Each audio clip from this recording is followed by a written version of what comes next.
The rain had started as a fine mist around midnight, but by 2 in the morning it had thickened into slanted, needling sheets that turned Interstate 45 into a glossy ribbon of danger. Zephyria Wren, Z, to the handful of friends who could pronounce her given name without stumbling, had just finished a 12-hour trauma shift at Mercy South and was driving her beat-up Subaru back toward the rental she shared with 2 other paramedics. She kept one hand loose on the wheel, the other curled around the paper cup of gas station coffee that passed for sustenance at this hour. The dashboard clock flipped to 2:17. That was the moment everything fractured. Ahead, headlights slewed sideways, carving lunatic arcs across the wet dark. A bronze Detroit Vanguard SUV fishtailed, skidded past the median, and smashed through the guardrail with a scream of metal that Z felt in her molars. She stomped her brakes, heart jamming against her ribs, and watched in horror as the SUV barreled toward a white ambulance idling on the shoulder. The ambulance carried a portable oxygen tank rigged for hospital transfer, she knew because she'd signed the checkout sheet an hour earlier. Oxygen under pressure plus high-speed impact equaled a rolling bomb. Instinct trumped hesitation. Z yanked her Subaru onto the shoulder, hazard light strobing, and sprinted into the rain. The oxygen cylinder inside the ambulance had cracked loose, she realized, its brass valve glinted under the street lamp, bent at an obscene angle. One spark and the thing would erupt. The SUV's driver, male, mid-30s, expensive suit, no obvious seat belt, was slumped over the steering wheel, blood matting the dark hair at his temple. The driver's door was crumpled inward, pinning his left leg, flames licked up from the mangled engine compartment, licking grease-black smoke onto the windshield. Z's training drilled a checklist into her head: scene safety, patient access, hemorrhage control. Scene safety was a joke now, there was no time to wait for the fire crew 10 miles out. She grabbed the tire iron she kept under her passenger seat, good for more than flats, her mentor always said, and dashed across the slick pavement. Heat rolled off the SUV like an open furnace. She jammed the tire iron into the back hatch, levered it until the latch screamed, and crawled into the cargo space, keeping her body low where the smoke thinned. Inside smelled of burning plastic and cologne. The man's breathing was ragged, a wet rattle that made her stomach clench. "Sir, I'm getting you out," she said, voice steady, hoping he could hear through the haze. He gave no sign. She unclipped the emergency seatbelt cutter from her keychain, sawed through the strap, and tugged his torso free. His right hand flopped against the horn, which blared once, mournful and obscene. She braced her boots on the frame, grunted, and hauled him backward through the hatch. When his pinned leg refused to budge, she felt the ominous shudder of metal giving way somewhere in the engine block, a pre-blast shiver she'd been taught to recognize and fear. 5 seconds, maybe less. She sucked a breath, braced again, and yanked. Something tore, cloth, ligament, she couldn't tell, but the leg came loose with a jolt, and they tumbled out onto the rain-slick asphalt. She wrapped both arms around his torso and half-dragged, half-carried him toward the far shoulder, away from the ambulance and the fractured oxygen tank. Her boots slipped, she tasted copper where she'd bitten her tongue. 50 feet felt like 50 miles. At 20 feet the oxygen cylinder ruptured. A tongue of flame whooshed from the ambulance, bright enough to turn night into bleached daylight. A concussion wave lifted Z off her feet, flinging both of them onto the grassy embankment. Her ears rang with a high, insect whine. For a moment she wasn't sure if she was still breathing. Then adrenaline slammed back in, and she rolled onto her knees beside the stranger. His pulse fluttered under her fingertips, thready but present. Blood oozed from a scalp laceration, pink and thin from rain dilution. She pressed a gauze pad, pulled from the pocket of her scrub jacket, against the wound, then tore open a foil-wrapped clotting sponge with her teeth and packed it against the gash. "Stay with me," she ordered, though his eyelids barely flickered. "In through the nose, out through the mouth. Breathe for me, okay?" Blue strobes split the darkness, a county sheriff cruiser skidded to a halt, followed by a volunteer fire truck whose siren dopplered into the wind. Uniformed shapes swarmed the burning vehicles. A firefighter knelt beside her, shouting something she couldn't hear over the ringing in her ears. She gestured, "Need backboard, need O2, need traction splint." The firefighter understood and sprinted off. The man's eyelids fluttered open, unfocused. He tried to speak, but only a wet cough emerged. She leaned close, shielding his face from the rain with her body. "You're safe. I've got you," she said, and because it felt important, she added, "My name's Z." His lips shaped a single syllable she couldn't decipher, maybe a name, maybe a plea, before he slipped back into unconsciousness. Medics arrived with a gurney. Together they stabilized his neck, loaded him, started a line. Someone asked for the patient's ID, and Z realized she hadn't even checked his wallet. Her hands, trembling now that the danger had passed, rifled through his soaked jacket until she found a titanium money clip engraved with the initials QB and a black metal card, Quillen Bryce, Chief Executive Officer, Bryce Helix Holdings. She stared at the name for half a beat, surprised, then shoved the card into the medic's gloved hand. "Ride with us," the medic urged, recognizing her uniform. Z shook her head. Protocol said witnesses stayed for statements, and besides, her own pulse thundered like a trapped bird. She watched the ambulance doors slam, light spin into the wet night, and only then allowed her knees to buckle. The sheriff approached, notebook ready, but paused when he saw the way she wrapped her arms around her midsection, as if holding something fragile inside. "You okay, miss?" Z forced her gaze away from the fireball that had been a luxury SUV and the shattered ambulance that had nearly taken half the highway with it. She nodded once, hard. "Yeah. I'm breathing." The words tasted strange, like prophecy. She didn't yet know how much they would matter. The invitation arrived 2 weeks after the crash, delivered by a uniformed courier who looked surprised to find himself in a third-floor walk-up where every stair squeaked. Zephyria had just finished coaxing a temperamental radiator back to life, grease streaking the heel of her palm. The envelope was thick, embossed with a minimalist Helix logo and her name, spelled correctly, picked out in silver foil. Inside, on heavy linen stock, a single sentence in precise graphite, "I would like to thank the person who reminded me to breathe. Sunset, Friday, Helios Tower, roof level." There was no signature, only the initials QB in the corner, but she didn't need more. On Friday she stood in front of Helios Tower, an obsidian monolith stabbing 38 stories into a cloudless sky. A security officer in a tailored jacket escorted her to a private elevator lined with brushed steel and soft, indirect light. The carriage rose without a whisper, numbers ticking upward until they vanished and were replaced by a simple word, roof. The doors parted onto a vestibule that opened into glass and wind and impossible height. The rooftop looked less like a corporate perch and more like a testing ground for the future. Hexagonal landing pads glowed turquoise under her boots. Along the perimeter, waist-high rails held docking cradles where sleek courier drones waited like hawks, wings folded tight. In the center, beneath an airy geodesic dome, a scale model of an entire city sprawled across a circular table. Roads gleamed in fiber-optic veins, miniature magnetic trains slipped along transparent tracks, tiny LED trees pulsed with photosynthetic rhythm. The word Bryce hovered above it in hollow light, shimmering every time the breeze nudged the projection glass. Quillen Bryce stood at the table's far edge, a slender man in a charcoal suit, right leg still braced in a carbon fiber orthotic. Evening sun caught the silver at his temples, though he could not have been more than 33. He turned as she approached, leaning on a cane whose handle was milled from the same titanium her tire iron had scarred. For a heartbeat they simply regarded each other, two people who had already shared the most intimate of moments, life pried from the jaws of death, yet were still strangers. "I never thanked you properly," he said, voice softer than she expected. "I'm not sure any protocol exists for that."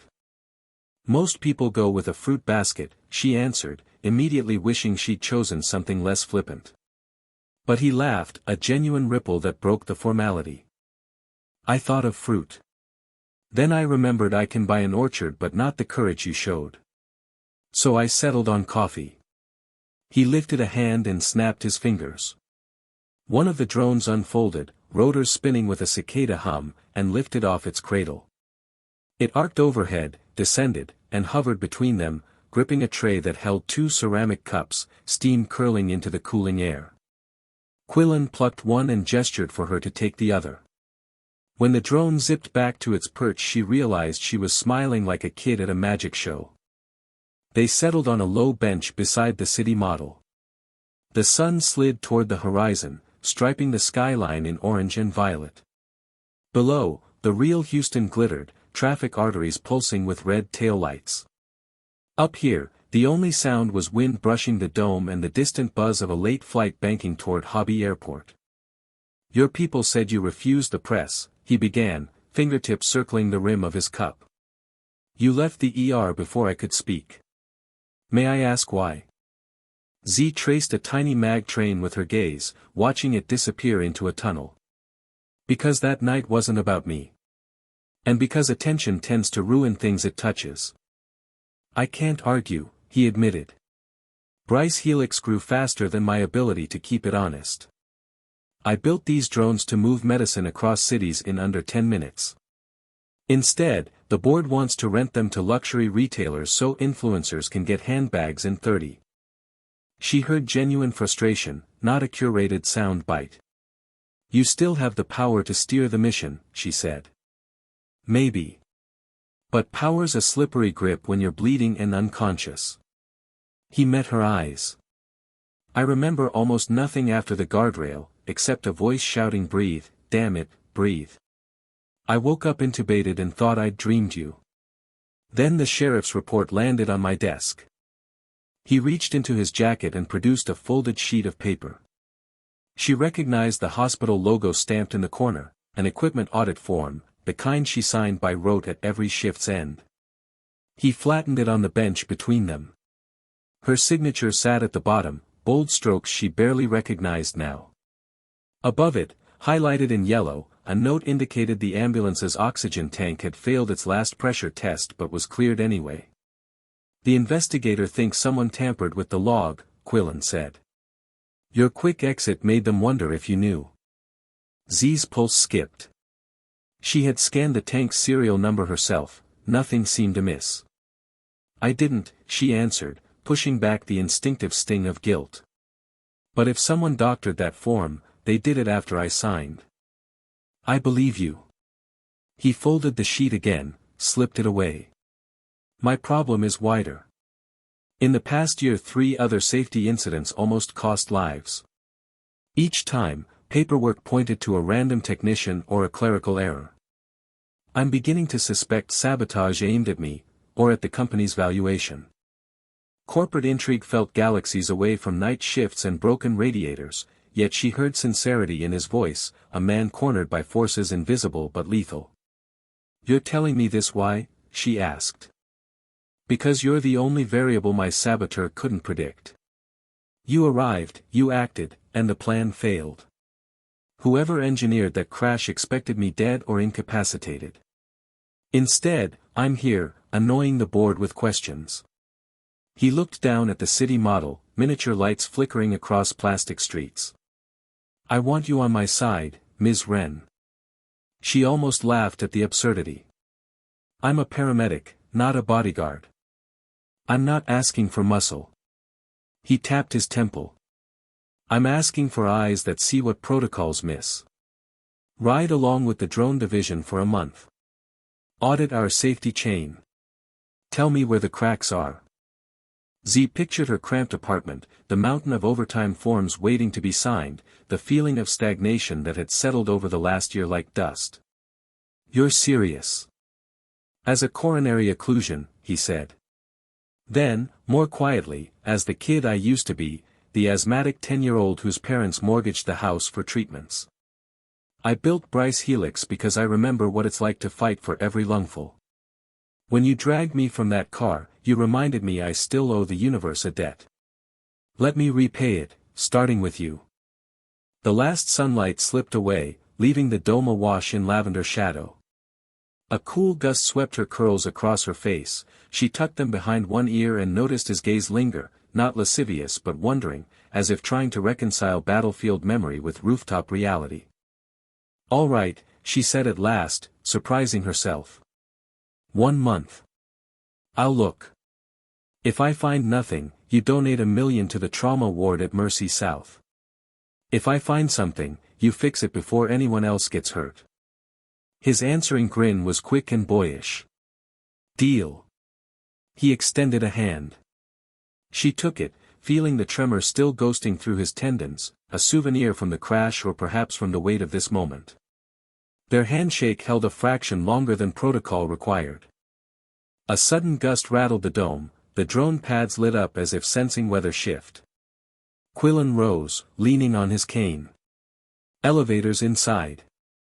I'll stay a while," helps the leg to stretch. She hesitated, then set her empty cup on the model city's harbor where a plastic ferry blinked red.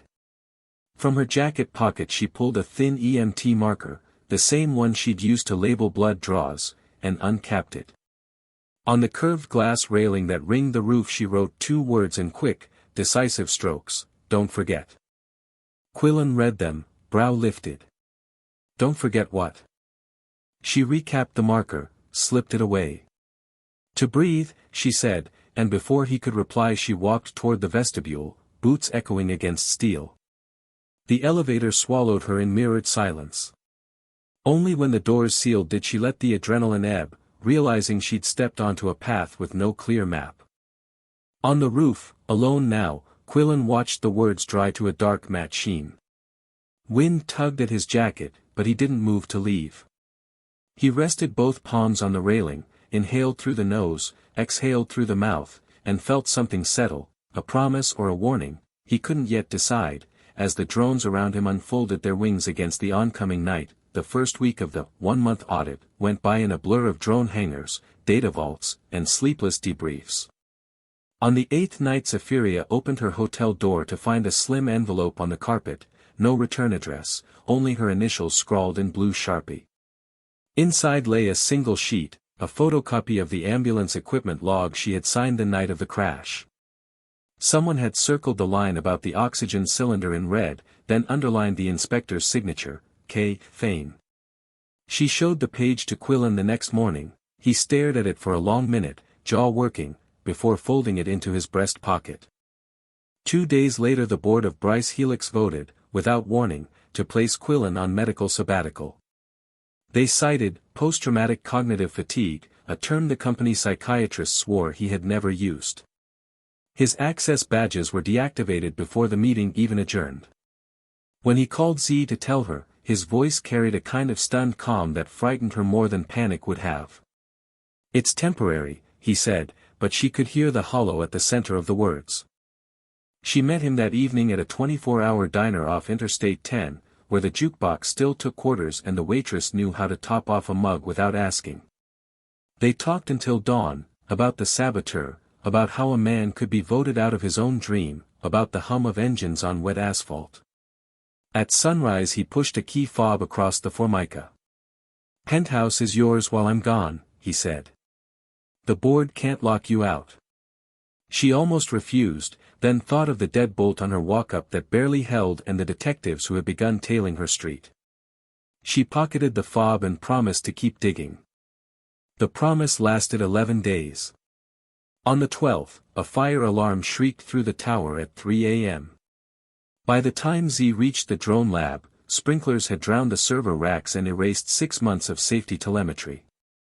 Security footage later showed a hooded figure entering the lab 30 minutes before the alarm. The face was always turned just out of view. Bryce Helix IT declared the damage an electrical fault. Z was still arguing when 2 men from risk management arrived with an NDA thicker than a phone book and a severance check she had not asked for. She signed neither, packed her EMT bag, and vanished before noon. For the next 3 years she treated the country like a chessboard, never staying long enough to become a piece worth taking. She shipped out with disaster response teams to tornado alleys, taught wilderness first aid in Oregon, drove a converted school bus that served as a mobile clinic through the Dakotas. The farther she roamed, the more the night of the crash blurred into myth, something that had happened to a different medic with steadier hands.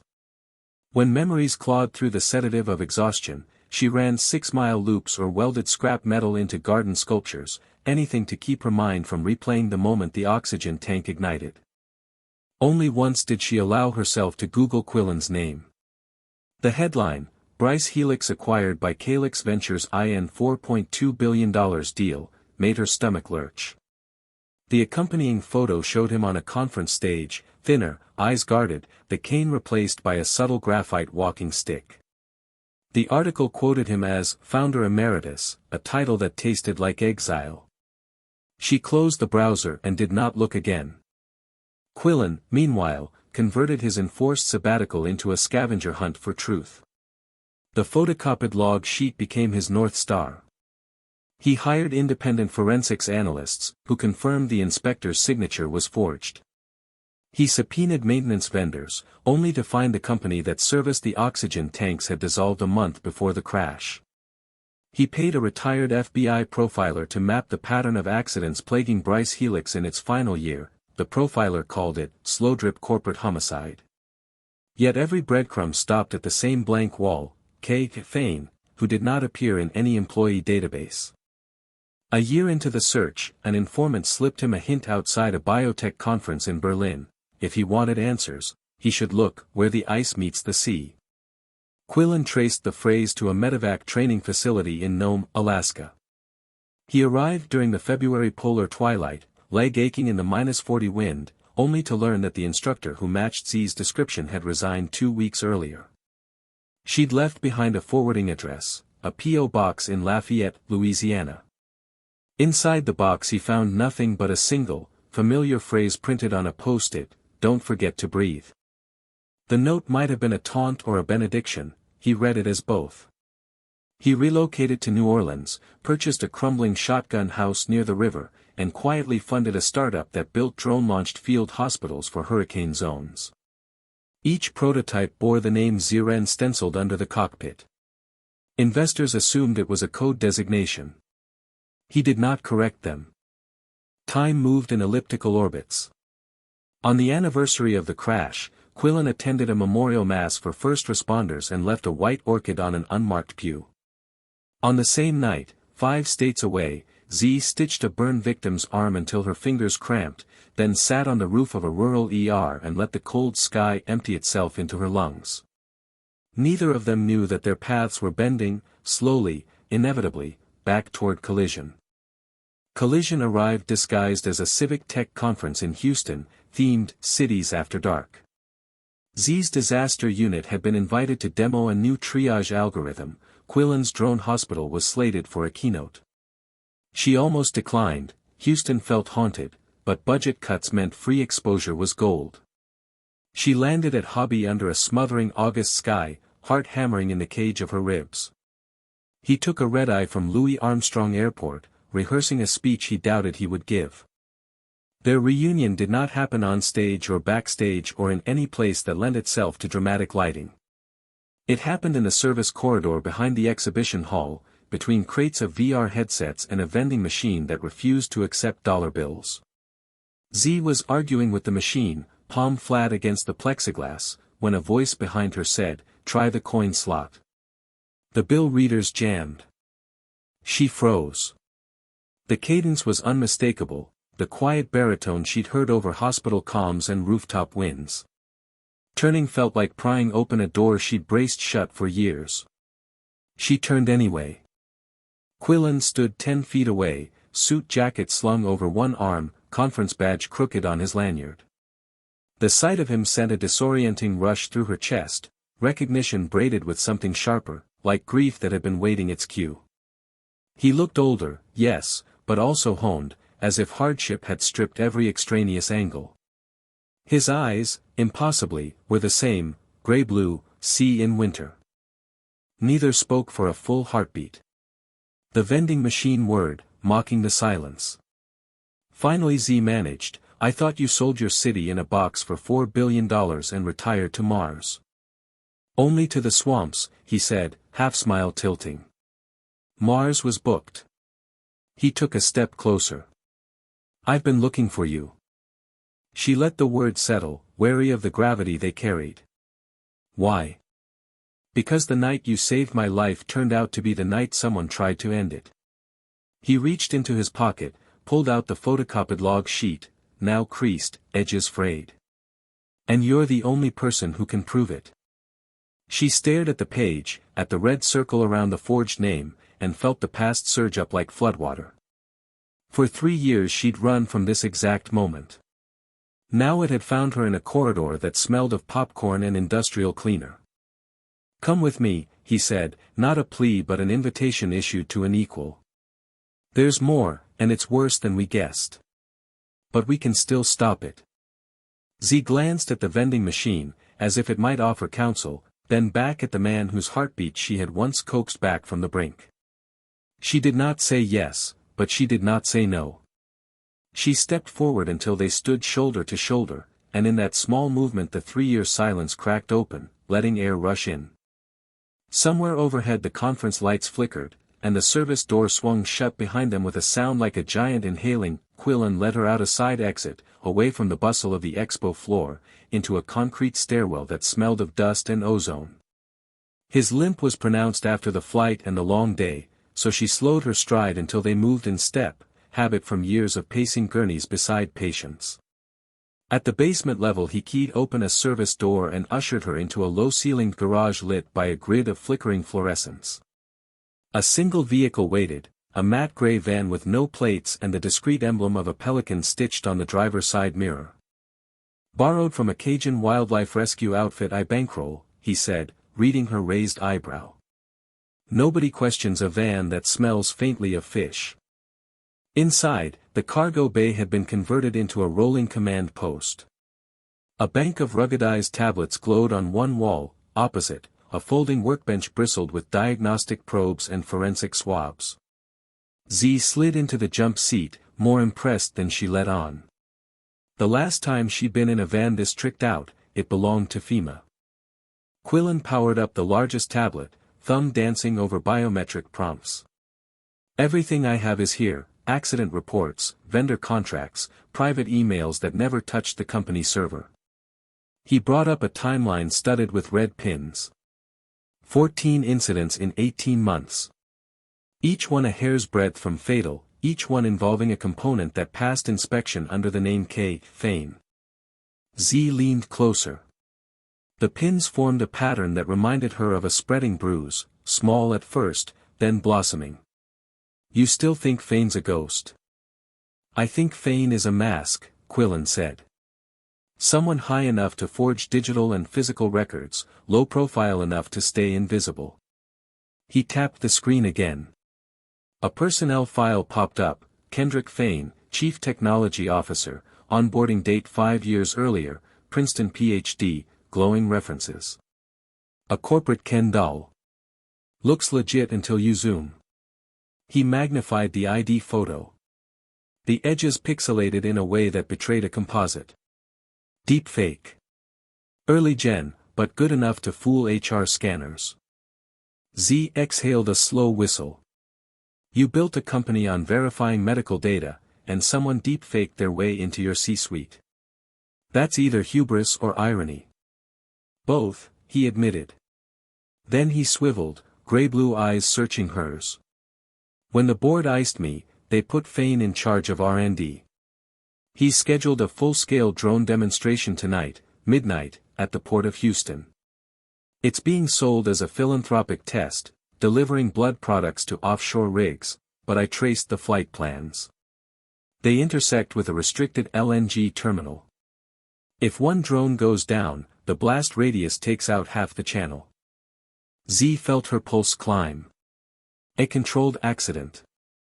Tank the stock, blame the ex-CEO, cash out on the short. Exactly. And if I raise the alarm, they'll call it revenge fantasy from a disgruntled founder. A silence settled, filled only by the hum of the van's inverter. For a moment they were back on the rain-slick highway, only now the explosion hadn't happened yet, and the clock was running.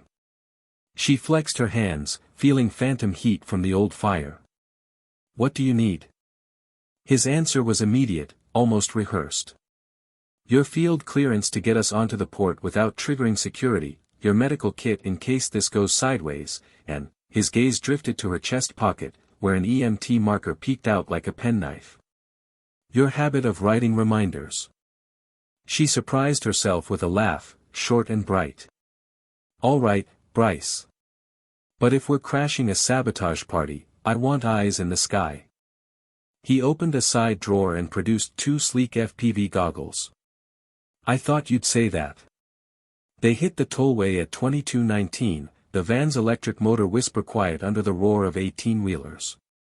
Quillen drove, Z navigated, feeding him turns from a secure maritime traffic app she'd pilfered during a hurricane deployment. Rain began again, soft at first, then drumming. Windshield wipers clacked a restless rhythm, and for several miles neither spoke. When she finally broke the silence, her voice was low. You spent 3 years chasing a ghost. Why not let it go? He kept his eyes on the rain-streaked asphalt. Because the night you saved me, I realized something simple: breath is data. You can't hoard it, you can only pass it on. Someone tried to erase that data. I owe you, and every kid with a pair of shaky lungs, to keep it intact. The sincerity in his tone tugged at a wire she'd coiled tight. She stared out the side window, watching sodium lights smear into gold ribbons. I ran because I thought staying would make me a target. Turns out I was a target anyway, just harder to hit. Maybe running kept you alive, he said. Maybe it kept me looking. Their eyes met across the console, and in that glance was the weight of everything unspoken, the way her hand had pressed against his rib cage, the burn scar she'd never seen on his thigh, the rooftop coffee gone cold between confessions. She looked away first, not from discomfort but because the moment felt too large to navigate at highway speed. They reached Gate 12 of the port at 23:04. A security kiosk loomed under halogen floodlights, guarded by 2 officers in rain ponchos. Z pulled on a Navy windbreaker emblazoned with the crest of the Gulf Emergency Medical Consortium, one of the few perks of her nomad years. She stepped out with a clipboard and a practiced air of urgency. Shift transfer for the drone trial med standby, she announced, flashing a laminated badge so quickly it was only a blur of hologram and photo. The guards looked at each other, uncertain. Quillen rolled down his window, holding up a sealed cooler marked Type O Neg, perishable. LNG regs require we store blood on-site during after-hours tests, he said, tone clipped, impatient. Clock's running, gentlemen. Authority, Z remembered, was 9 parts confidence, 1 part props. The guard waved them through. As the van crawled past the barrier, she felt a giddy surge, equal parts relief and the old adrenaline that had once defined her shifts. Beyond the gate the port opened like a steel labyrinth, stacked containers, mobile cranes, sodium lamps painting everything a jaundiced glow. They parked behind an abandoned reefer unit. Quillen killed the lights and handed Z a pair of night vision binoculars.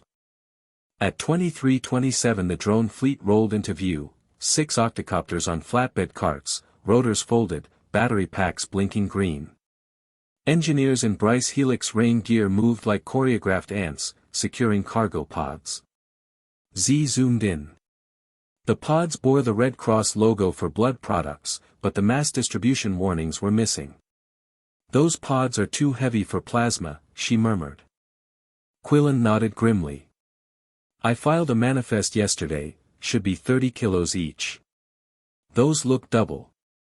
A figure emerged from the operations tent, umbrella snapping in the wind.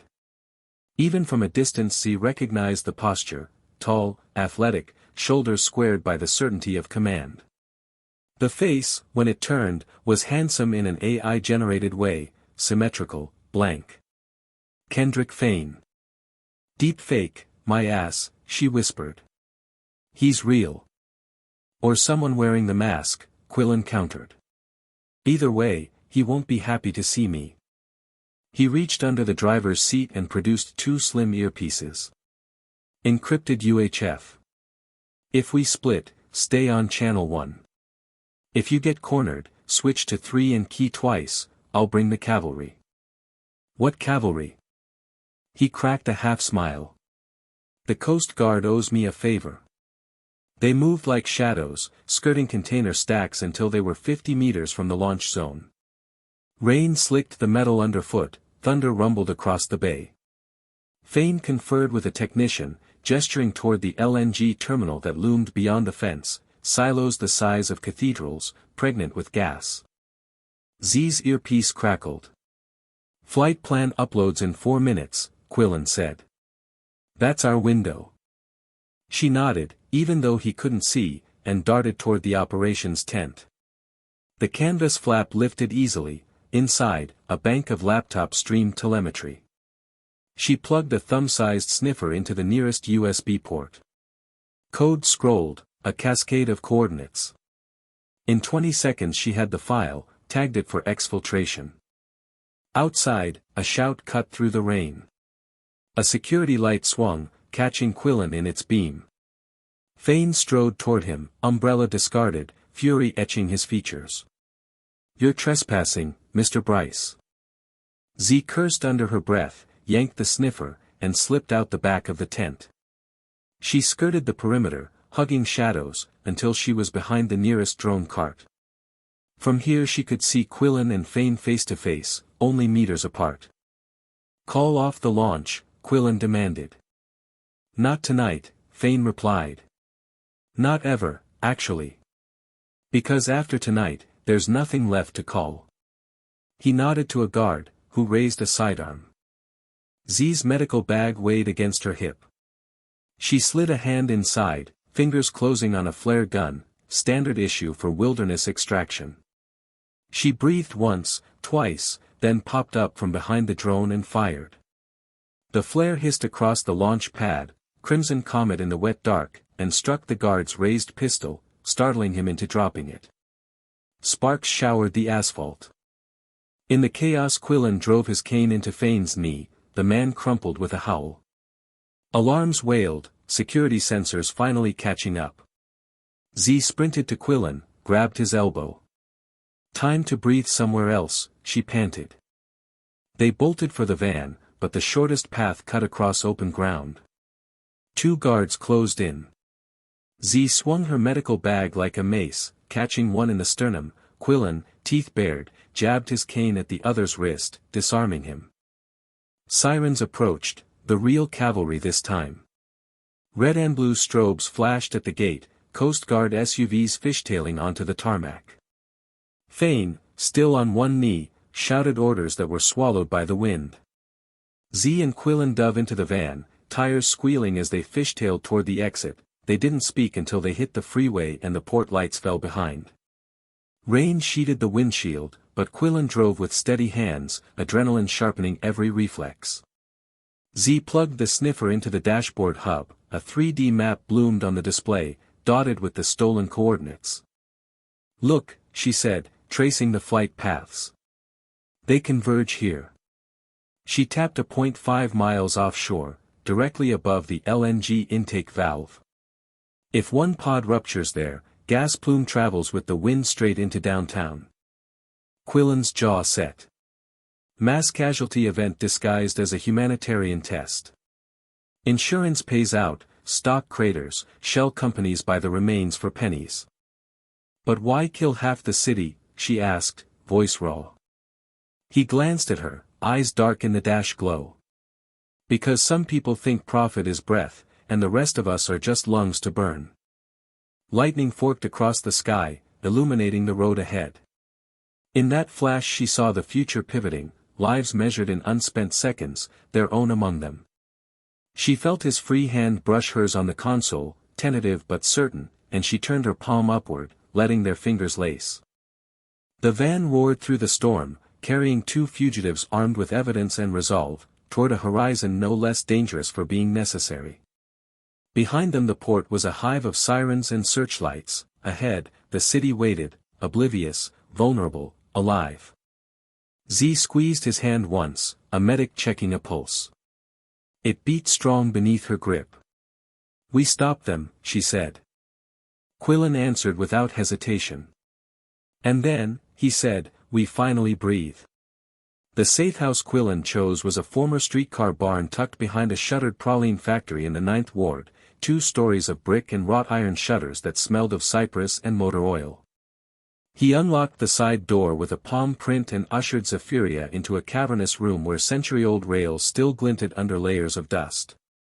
Solar panels on the roof fed a battery wall, LED strips cast a soft amber glow over a jumble of workbenches, drones in mid-disassembly, and a pair of battered leather couches that looked liberated from a jazz club.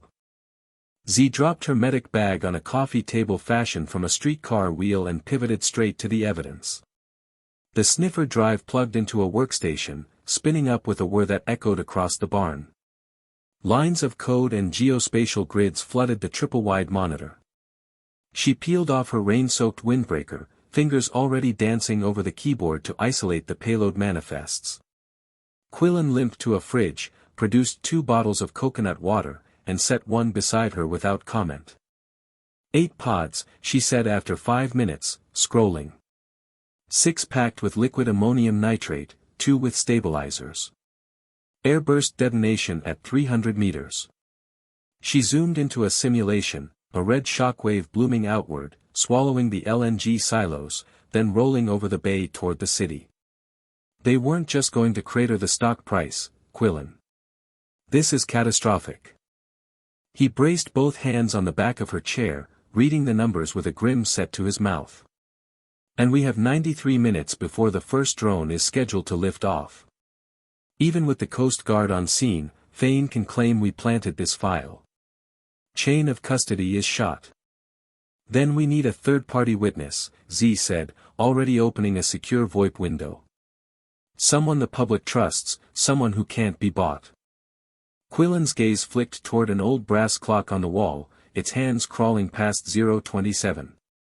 There's a pediatric pulmonology ward at St. Odelia's where I've been funding gene therapy trials. The lead researcher is Dr. Lenore Havelock, Pulitzer for medical reporting before she went back to med school. If we get her the data, she'll know how to weaponize the truth. He didn't add what Z already knew. St. Odelia's sat on the north edge of downtown, directly in the projected gas plume. Havelock would be as invested in stopping the attack as they were. They encrypted the files, loaded them onto 3 microSD cards, and sealed each inside a tamper-evident specimen tube. 2 went into Quillen's jacket, 1 into Z's boot. Redundancy was a habit neither intended to break. Quillen powered up a cargo quadrotor parked in the corner. Its belly compartment was large enough for a shoebox. Courier drone? She asked. Straight to the hospital roof. If we get stopped, the evidence still flies. He handed her a headset linked to the drone's telemetry. You'll pilot. My leg won't take the roof ladder. Z synced the feed, heart ticking faster at the familiar HUD. Wind speed, 14 knots. Battery, full. She cracked the barn's roll-up door, humid night air rushed in, thick with river silt. The drone rose on a cushion of sound, green NAV light stroking the brick walls, and zipped into the darkness toward the hospital's distant glow. Only when the HUD confirmed stable flight did Quillen allow himself a breath. He sank onto the couch, rubbing the scar tissue above his knee. There's something you should know before we walk into St. Odelia's, he said, voice tight. Z removed one ear cup, wary. If this is about unpaid parking tickets, table it. He almost smiled, then sobered. A year after the crash, we sequenced the genome of every patient in Havelock's trial. One profile flagged as a 99.8% sibling match to you. He pulled a folder from a satchel and slid it across the table. Inside, a glossy intake photo showed a boy of maybe 14, ashen skin, oxygen cannula, eyes too old for his face. Orion Lance. Severe hereditary pulmonary fibrosis. Your DNA, taken from the EMT registry when you volunteered at 19, was used to engineer the vector keeping him alive. The room tilted. Z gripped the arm of her chair, mind ricocheting through half-remembered consent forms she'd signed in college blood drives, never imagining they could be harvested for anything beyond donor matches. You're telling me I have a brother I never knew existed, and someone's been using my genome like spare parts? Quillen nodded once, the motion taut with apology he hadn't earned but felt anyway. I kept funding the therapy because it worked. Orion's lung capacity improved 20% in 6 months. But if Fane's attack happens, the hospital loses power, life support fails, and every trial subject flatlines before sunrise. Shock morphed into a flare of anger so fierce she tasted copper. She stood, pacing between the workbenches, boots ringing on the rails. Fane isn't just after you. He's ready to wipe out a ward of kids to bury the evidence. Which means we can't just expose him, Quillen said, levering himself upright. We have to physically stop those drones. The drone HUD chimed, landing handshake achieved. Z exhaled, relief threading through fury. Havelock has the files. That buys us a witness. Now we buy time. She opened a side locker, rummaged until she found a spool of industrial Kevlar rope, 2 climbing harnesses, and a duffel of lithium-ion drill batteries. How fast can you code a geofence override? 15 minutes if the coffee's strong. She tossed him a thermos. Brews yesterday's, tastes like regret. Make it work. While Quillen hacked, Z modified the batteries, wiring them to a pulsimeter board salvaged from a disassembled quadcopter. The result was a makeshift EMP grenade, short-range, directional, enough to fry a drone's flight controller without igniting the payload. She built 3, sliding them into the duffel alongside the rope and a compact bolt cutter. At 1:06 the geofence script compiled. Quillen transferred it to a handheld transceiver the size of a deck of cards. 1 kilometer radius, he said. Broadcast on this frequency and every Bryce Helix drone within the bubble will think it's inside Class A airspace, automatic hover and land. Assuming Fane didn't rewrite the firmware, she countered. Assuming, he echoed, meeting her eyes. We'll need a fallback. She hefted the duffel. EMP grenades are Plan B, Plan C is brute force. He didn't ask what brute force looked like, he simply grabbed a second thermos, slung a weatherproof jacket over his shoulders, and followed her into the night. They reached the port of Houston minutes before 2, parking the van in the lee of a stack of sugarcane containers. Sirens still flickered beyond the main gate, Coast Guard patrols rerouted by someone higher up the chain, but inside the perimeter the launch prep had resumed under the cover of an equipment audit. Fane's engineers worked with robotic precision, oblivious to the growing humidity that heralded a thunderhead rolling in from Galveston Bay. Z and Quillen moved along catwalks above the container maze, harnesses clipped to rusted safety cables. Below, the octocopters powered up, rotors whining. Z unzipped the duffel, handed Quillen the transceiver. Give me 60 seconds to get closer, then broadcast. She pointed to a crane that overlooked the launch pad. High metal, clear line of sight. I'll drop the EMP if the script fails. He caught her wrist before she could turn. If this goes wrong. Then breathe anyway, she said, squeezing his fingers once. See you on the other side. She descended an access ladder, boots silent on the rungs, and darted from shadow to shadow until she reached the crane's base. Rain began, fat drops that pinged off corrugated roofs. She climbed, muscles burning, wind buffeting her against the latticework. At the operator's cab she swung onto the exterior catwalk, clipped her harness to a girder, and crouched behind the railing. From here the drones were dragonflies lit by sodium lamps, their payload pods ominously sleek. Ready, she whispered into the mic. Quillen's voice came back steady. Broadcasting, now. For a heartbeat nothing happened. Then each drone's NAV light strobed red, geofence warning. They wobbled, descended 2 meters, and froze in a forced hover. Engineers shouted, scrambling for tablets. Fane stormed from the operations tent, rain plastering his hair, eyes scanning for the interference source. Z allowed herself half a smile. Plan A was holding. A crack of gunfire shattered the night. Sparks erupted from the crane's cab window, bullet impact. Fane had spotted her, leveled a sidearm. The drones, still locked, drifted as gusts shoved them toward the fence line. One bumped a floodlight pole, the pod shell dented but held. Quillen's voice crackled. Scripts degrading, they're switching to manual override. Go to plan B. She yanked the first EMP grenade, armed the timer for 3 seconds, and lobbed it into the cluster of drones. The device detonated with a muffled whump, blue corona rippling through the rain. 3 drones lost power, dropping like stones. Their payloads smashed on the concrete, but the ammonium nitrate remained inert. Detonators required an electrical charge that never came.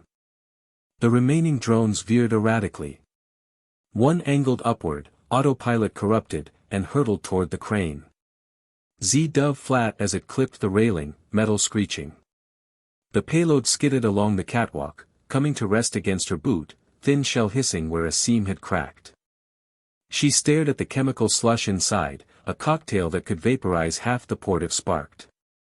Hands shaking, she unclipped her harness, looped the rope around the pod, and heaved it over the railing. It plummeted into the bay with a splash lost in thunder. Below, Fane fired again, wild.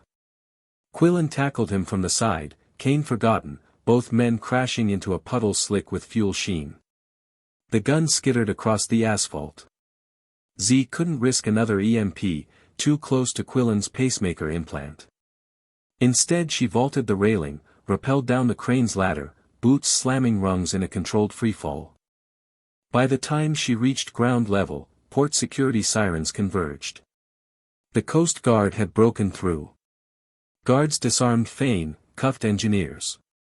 Quillen staggered toward her, mud streaking his jaw, but eyes bright with something fierce and unbroken. She met him halfway, hands checking for injuries by instinct. He caught her wrist, pressed her palm to his chest, heart racing but steady. Rain washed soot and blood from their clothes, pooling at their feet. Headlights swung across the pad as an ambulance rolled in, St. Odelia's crest on the door. Dr. Havelock climbed out, specimen tube held high like a relay baton. Evidence is secured, she called over the storm. Local news is live-streaming the arrest. Fane, hauled upright, spat rainwater and rage. You think this stops anything? The patents, the investors, they'll bury you in litigation. Z stepped forward, eyes flint. Maybe. But tonight, kids breathe. That's a debt you don't get to collect. Lightning forked overhead, illuminating the tableau, toppled drones, police strobes, a river of chemical slurry draining harmlessly into the sea. In the sudden brightness Quillen reached for Z's hand. She let him, fingers lacing, anchoring them both to the moment. Somewhere in the distance, church bells marked 2 a.m., the hour the city should have begun to suffocate.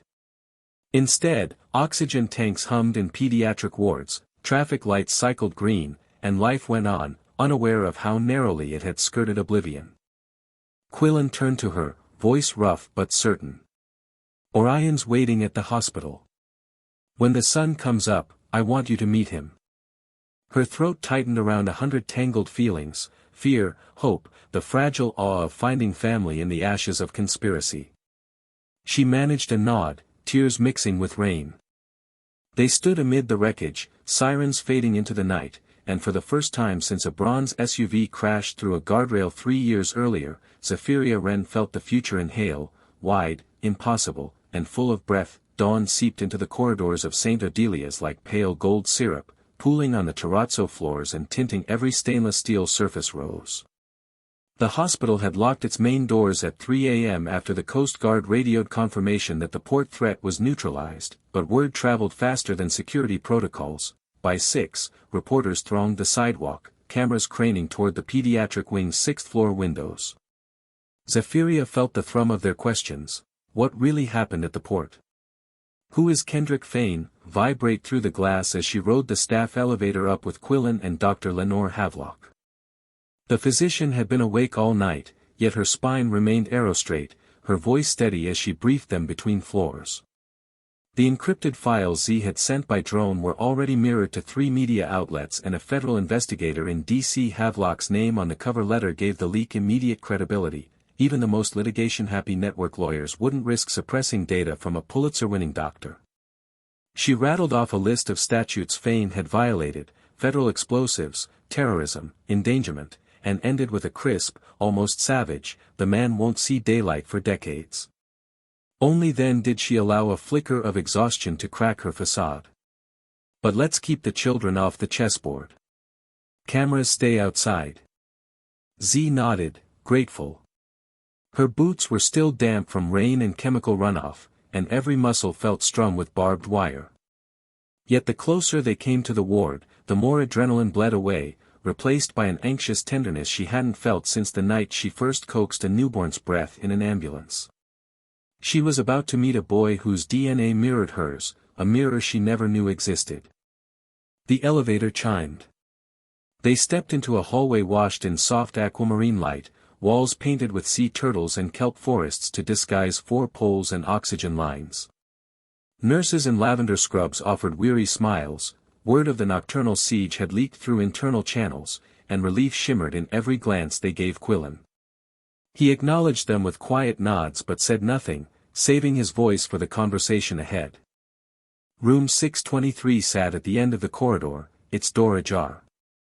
A rhythmic hiss of a ventilator drifted out, undercut by the beeping cadence of a pulse oximeter. Havelock gestured for them to wait, then slipped inside.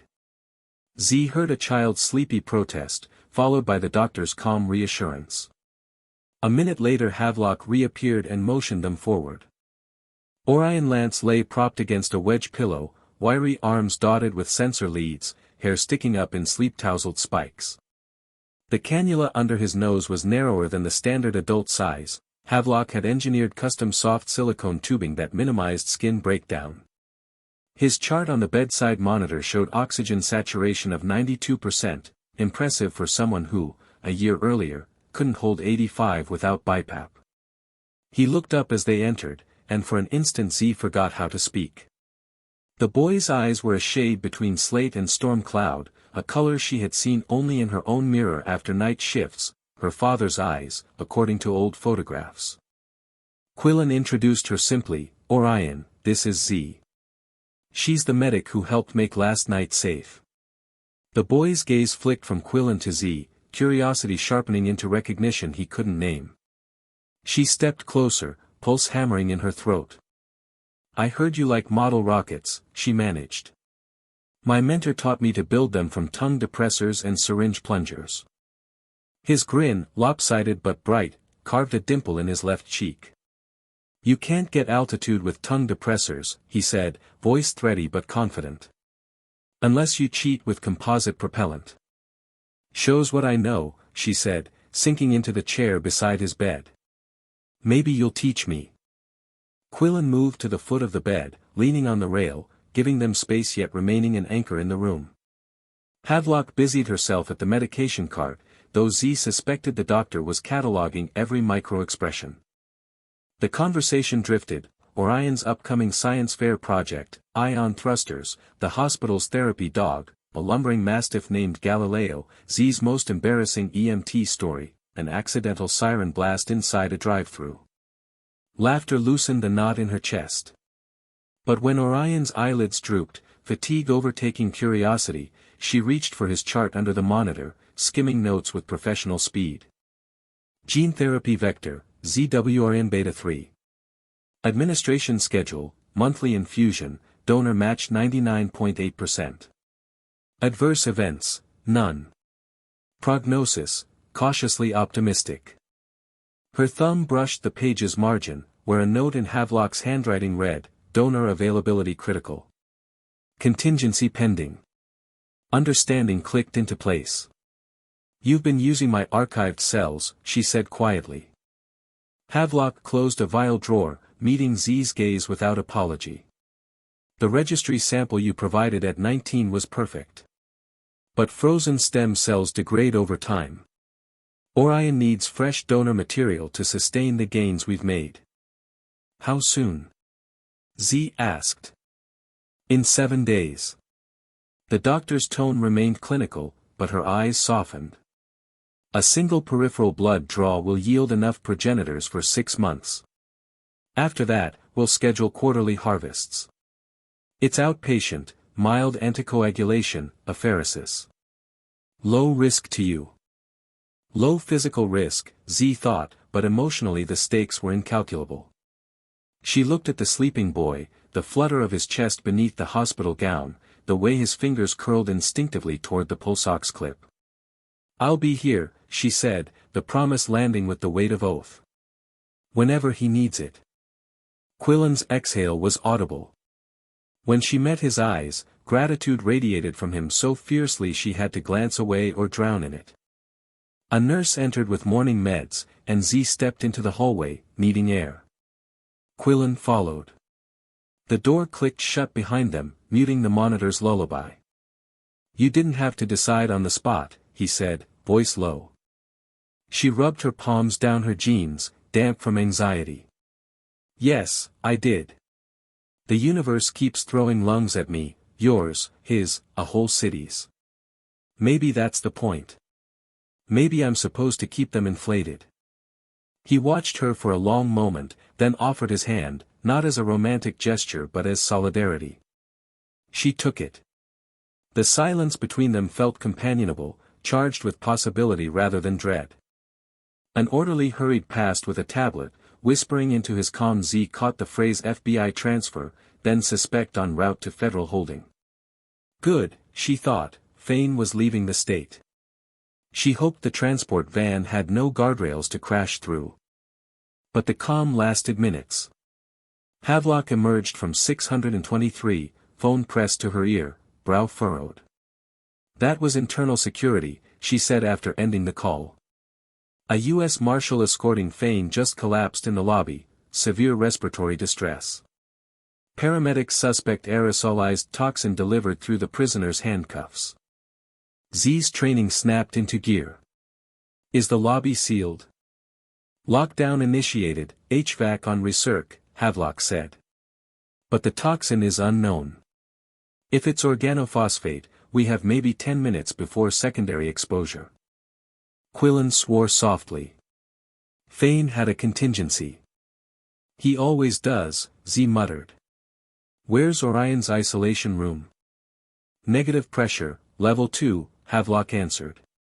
"But if the air system's compromised? We buy time." Z squeezed Quillen's hand once, then released it, sprinting down the hall toward the supply alcove. She yanked open a crash cart, grabbed atropine injectors, pralidoxime, airway kits. Memories of hazmat drills flashed behind her eyes, the stench of VX simulant, the clumsy dance of donning Tyvek. She loaded supplies into a clear plastic tote, slung it over her shoulder. Quillen intercepted her at the stairwell, brandishing an N95 mask he'd liberated from a nurse's pocket. "I'm coming." "You're still limping," she argued. "Which leaves me one good leg and two good hands," he countered. "Fane is my fight too. No time for debate." She fitted the mask over his face, another over her own, and they barreled down the stairs, Havelock at their heels. On the ground floor the air smelled faintly sweet, almonds laced with gasoline. A bad sign, organophosphates often carried such a scent.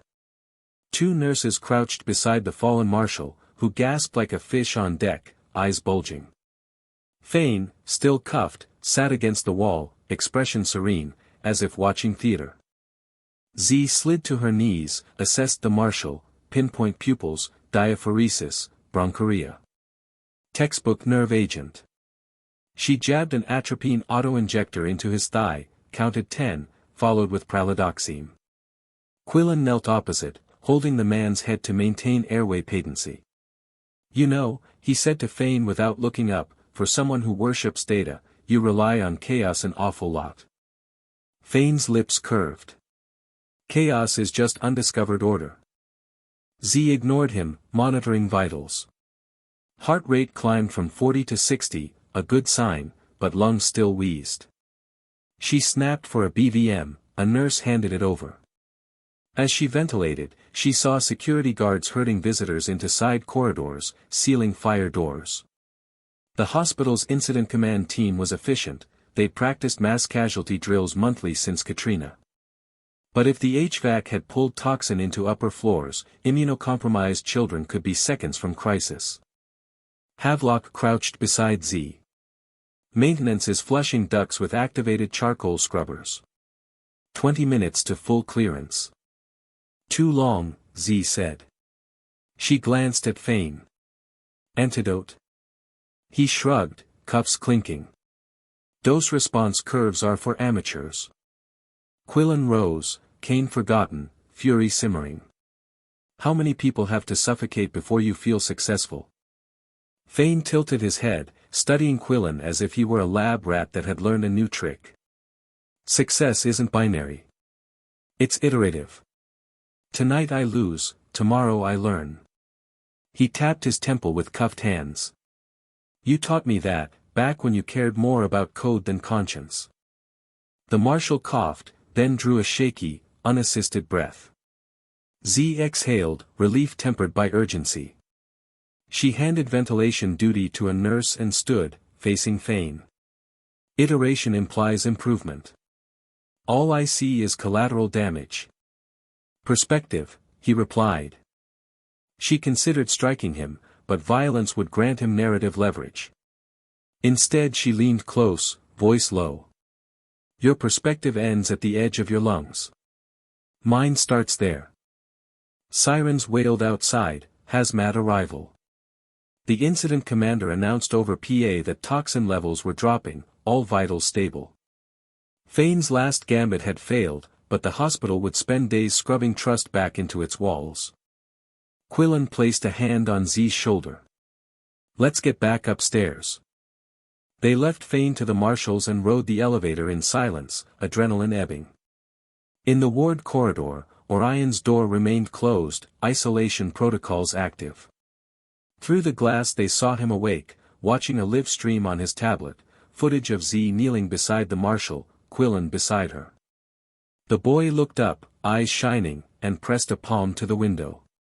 Z pressed hers to the opposite side. No words passed, but something fundamental locked into alignment, like lungs inflating after a lifetime of shallow breaths. Back in the staff lounge, Havelock brewed coffee strong enough to wake the dead. They sat at a scarred oak table, Z, Quillen, the doctor, steam curling between them. Outside, dawn had matured into full morning, reporters still massed but now broadcasting Fane's perp walk. The city was beginning to grasp how close it had come to annihilation. Z wrapped her fingers around the mug, warmth seeping into knuckles bruised from last night's climb. What happens now? Havelock ticked items off on slender fingers: Fane's arraignment, federal charges, a congressional inquiry into corporate sabotage. But from a clinical standpoint, she said, the immediate priority is securing long-term vector production. The board sold the original manufacturing license to Calyx Ventures during the acquisition. They could freeze access. Quillen's jaw tightened. Calyx wants monopoly leverage. If they pull the license, Orion's therapy stalls. Then we build a new vector, Z said, surprising herself with the certainty in her voice. We design it open source, publish the code, crowdfund the trials. Make it impossible to patent. Havelock arched an eyebrow, impressed. That's a revolution, Ms. Wren. Revolutions start with oxygen, she replied. Quillen reached across the table, laced his fingers with hers, not tentative this time but resolute. I'm in, he said. All the capital I have, all the drones, every line of code. Let's rewrite the ownership of breath. A hush settled, not the awkward kind but the charged quiet before a spark touches tinder.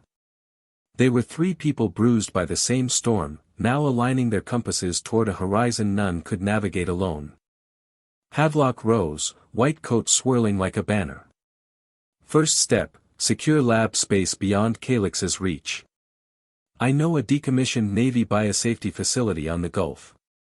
Needs refurbishing, but the bones are solid. Send me the specs, Quillen said. I'll handle the permits. Z stood, stretching sore shoulders. And I'll handle the people, medics, nurses, volunteers. Anyone who believes lungs shouldn't be a luxury. They parted with a flurry of plans, schedules, donor drives, open access protocols. As Z walked back toward Orion's room, she felt a strange buoyancy, as if gravity had lessened by a fraction. Quillen matched her stride, their hands brushing. "About earlier," he began. She glanced up. "The hand-holding or the part where you tackled a sociopath?" "Both," he said, half-smile creasing. "I'm done waiting for safe moments. Life's too short, breath's too precious." She thought of the night on the rooftop, the marker scrawl, "Don't forget," and how every choice since had traced that imperative. She slipped her fingers between his, anchor and wing. "Then breathe with me," she said, simple as sunrise. They reached Orion's door just as a nurse wheeled in breakfast, pancakes shaped like rockets, syrup in plastic ampoules. The boy looked up, eyes bright, and for the first time Z saw hope there unshadowed by pain. She squeezed Quillen's hand, opened the door, and stepped into the room where the future waited, alive and hungry for air. 3 months later, the abandoned Navy biosafety compound at Pelican Point no longer resembled a ruin. Where sea grass had pushed through cracked concrete, solar canopies now fanned wide, drinking the Gulf light. Inside the main blockhouse, work lights hummed over fresh drywall and tangles of Cat8 cable. Oscilloscope sat beside children's drawings of lung-sprouting comic book capes. Volunteers in mismatched scrubs lugged centrifuge rotors past ex-NASA engineers debating airflow dynamics. If you asked anyone what they were building, answers ranged from "a factory for breathing" to "the world's first open-source pharma lab," and both descriptions were true. Z lived on-site in a retrofitted barracks room whose lone window framed the salt marsh. Most nights she collapsed on the cot with mud on her boots and CRISPR schematics on her phone, but exhaustion tasted like purpose, and purpose was a narcotic stronger than coffee. Quillen commuted from New Orleans by tiltwing seaplane, refusing to move in until the structure met hurricane code. He spent his days coaxing venture donors to underwrite a project that would never earn them royalties, and his nights debugging the autonomous cleanroom robots the way other people solved crosswords. Orion's infusion schedule anchored them all. Every 4 weeks the boy arrived in a specially pressurized van, greeted like a rock star by techs who'd printed the vector plasmids bearing his nickname, Orion Alpha, on their lab coats. On the morning the first clinical batch cleared quality control, thunderheads crowded the horizon, bruised and heavy. Z stood in the observation gallery above the clean suite, arms folded, watching a robot arm load silvery vials into a dry shipper.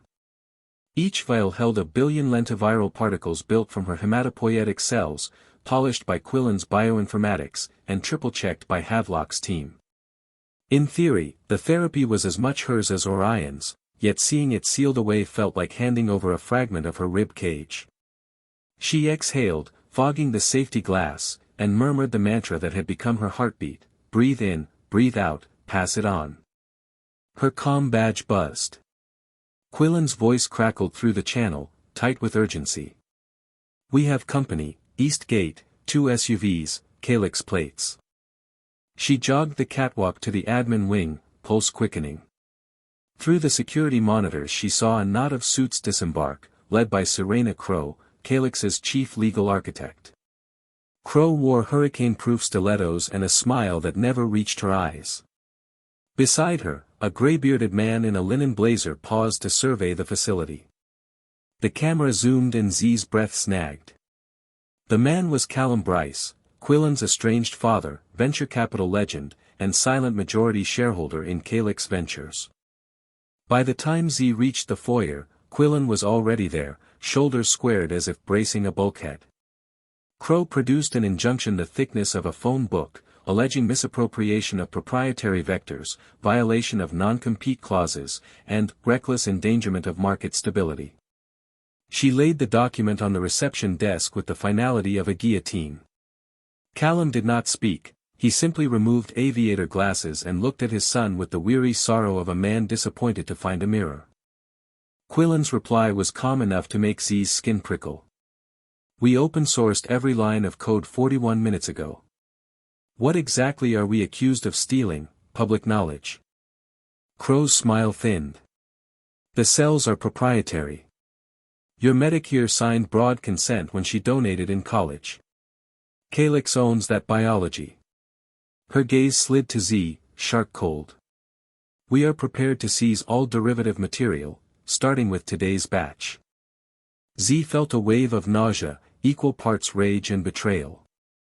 She'd skimmed the boilerplate on that consent form, believing the language about future research meant cures, not corporate hostage-taking. She opened her mouth, but Quillen touched her elbow, a silent wait, and turned to his father. You funded Fane, he said quietly. You paid for sabotage that nearly killed children. Callum flinched, a fissure in the patrician mask. I funded Risk, he corrected, voice brittle. You were burning capital on charity. Calyx insured the downside. Z saw Quillen's jaw tighten, the same muscle that had flexed when he'd stood over Fane in the rain. But instead of anger he drew a breath, slow, deliberate, and spoke to Crow. That injunction cites federal patents. Check the USPTO ledger. He gestured toward a wall-mounted screen. Havelock, listening from the mezzanine, keyed a command, the screen lit with a live docket. 30 minutes earlier, an emergency submission had posted, OPNLUNG initiative, NON exclusive public domain claim, 0% royalty, vector sequence ZWRN beta 3 and derivatives. Crow's composure slipped. You can't preemptively abandon IP of that magnitude. We just did, Havelock called down. Filed under the Bayh-Dole Act's exceptional circumstances. Humanitarian license, irrevocable. The legal team huddled, murmurs jagged. Callum's gaze drifted to a corridor where Orion's laughter echoed. He was showing a technician how to calibrate a model rocket nozzle. Something in the sound cracked the older man's stoicism, his shoulders sagged as if someone had removed the scaffolding of ego. Crow snapped the brief shut. We'll litigate. Quillen shrugged. By the time you win, every biofoundry on the planet will be printing our vector. Sue the wind if you like. He extended a hand toward his father, not in reconciliation but in truce. You taught me to value disruption. I'm disrupting. Callum looked at the hand, eyes glassy, then turned away without taking it. The Calyx entourage retreated, heels clacking like retreating gunfire. Only when the gate slammed did Z feel the knot in her stomach loosen. That night the storm finally broke. Rain hammered the tin roof, and thunder shook the walls like distant artillery. In the infirmary wing Orion dozed after his infusion, oxygen saturation a proud 97. Quillen found Z on the loading dock, watching lightning spider across the gulf. He leaned on the railing beside her, rain misting their hair. You were ready to fight them. I was ready to bleed for it, she admitted. But open sourcing was cleaner. He chuckled, a sound equal parts relief and wonder. The revolution will be licensed share and share alike. Wind gusted, spraying salt. She turned to him, tracing raindrops on his cheekbone. Your father will come around, or he won't. Either way, the vector's free. Quillen covered her hand with his, warmth cutting the chill. Free things scare men who built kingdoms on scarcity. She kissed the edge of his smile, brief and fierce, then stepped back, cheeks flushed. I should check Orion's labs. Later, he said, tugging her gently under the overhang. For once, the world can wait. They sat on a crate of sterile tubing, shoulders touching, and watched the storm spend itself. Between thunderclaps, frogs croaked from the marsh, a ragged choir rejoicing in unexpected rain. Z rested her head on his shoulder, heartbeats sinking to the rhythm of the downpour, and thought how strange it was that love could feel like oxygen, weightless until you tried to live without it. Hours before dawn, an alert pinged on Quillen's tablet. The FDA had granted emergency compassionate use approval for Orion Alpha across 5 hospitals in 3 states. Z traced the words with a trembling finger. Children she'd never meet would breathe easier because 2 people had refused to stay quiet. She looked at Quillen, rain-lit and exhausted, and saw the future stretching out, not a straight line but a living lung, expanding with every risk they chose to take. Some revolutions began with gunfire. Theirs began with breath. 3 weeks later, on the first crisp evening of October, a caravan of repurposed medical vans, off-duty drones, and a school bus painted with children's lungs wound along the coast toward the old Trinity Bay lighthouse. The sky was a burnished gold, and the sea carried the quiet hush of something sacred about to begin. Z arrived early with Orion riding shotgun, music pulsing through custom-built speakers he'd installed himself. The boy's lungs, once a medical tightrope act, now worked with quiet confidence. His cannula was gone. In its place, a slim inhaler tucked discreetly into his blazer. He looked every bit like a kid who'd outlived his prognosis and knew it. They parked near the lighthouse, which had been gently revived by volunteers from the Open Lung Project. String lights swayed between poles. Sand had been flattened into makeshift aisles. There were no chairs, only blankets, crates, and hands held tight. No official altar, only a weathered shipping pallet decorated with wildflowers, 2 intertwined artifacts at its center, Z's old tire iron and Quillen's titanium cane, both polished but unaltered, scars and all. As the crowd gathered, doctors, engineers, patients, pilots, and those who'd followed the project from screen to soul, the sound of waves blended with laughter and murmurs. The sky dimmed. The lighthouse, dark for a generation, stood ready. 15 minutes before sunset, 2 unexpected vehicles arrived. One carried Callum Bryce, Quillen's father, and beside him, Lenore Havelock's daughter wheeled a sealed cryo case with its branding scrubbed clean. Callum, for all his poise, looked like a man holding something fragile inside. He handed Quillen a document. "I've transferred my voting shares. Calyx is no longer a gatekeeper. It's yours now, no clawbacks. Consider this, overdue."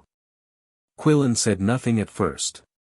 He simply reached out, and father and son clasped hands for the first time in years, not in forgiveness, but in quiet understanding.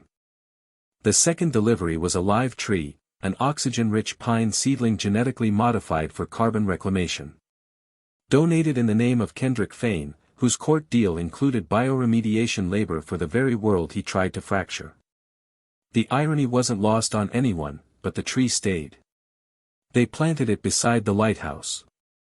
As twilight draped the sky, Orion walked to the center with a mic in his hand and something brighter than confidence in his eyes. "They didn't ask me to officiate," he said, "but they also didn't stop me.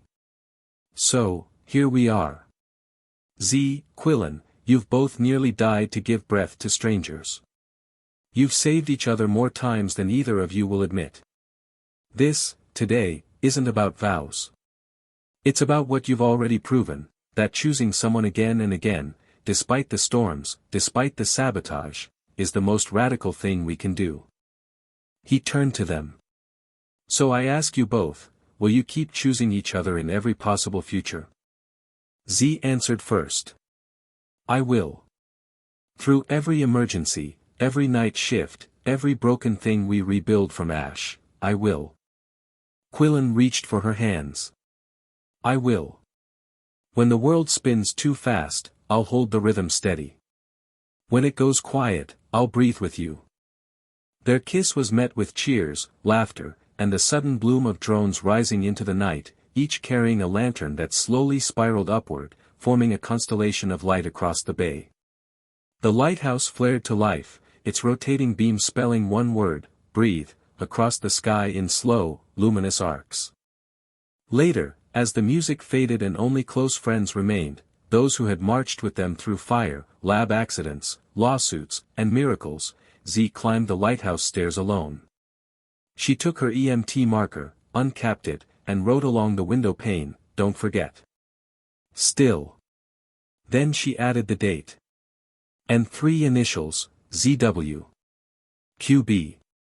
OL. Quillen joined her moments later with 2 mugs of coffee. "Vandalism?" he asked, reading the words on the glass. "Legacy," she corrected. "It stays." They stood together at the top of the world they had fought for, where every lung mattered, every life had a second chance, and every beginning was forged in breath. Hand in hand, they descended the stairs, back into a circle of people whose lives were now stitched together not by survival alone, but by something rarer, hope. And the lighthouse beam kept turning. And turning. And breathing.